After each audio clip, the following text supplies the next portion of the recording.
Jadi dengan sejalan dengan tersebut, upaya perbaikan ketetapan sasaran senantiasa harus mempertimbangkan hal-hal sebagai berikut. Tadi Pak Menkes sudah memberi permintaan berapa bulan, segala bulan. Saya perkuat sedikit deh.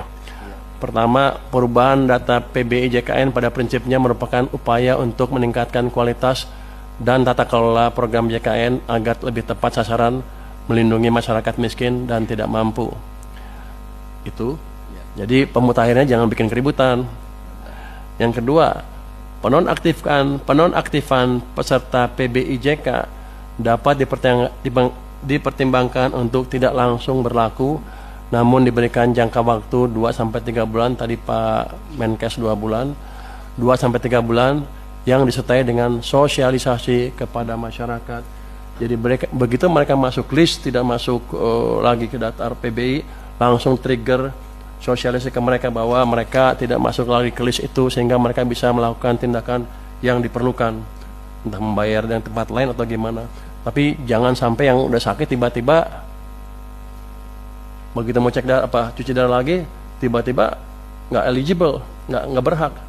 Kan itu kayaknya kita konyol. Ya, padahal uang yang saya keluarin sama, saya rugi di situ, uang keluar, image jelek jadinya. Pemerintah rugi dalam hal ini, Pak.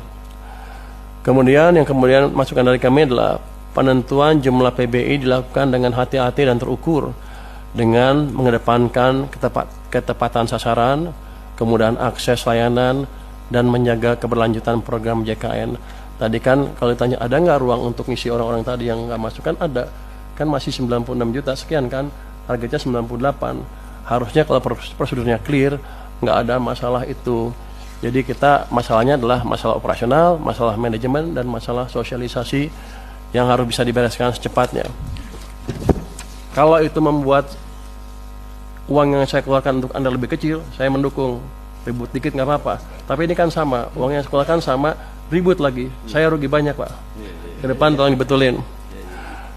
Dengan demikian penjelasan kami tentang dukungan APBN 2026 untuk mendorong efektivitas program JKN dalam rangka mewujudkan SDM unggul, sehat, produktif, dan berdaya saing untuk menghadirkan Indonesia yang tangguh, mandiri, dan sejahtera.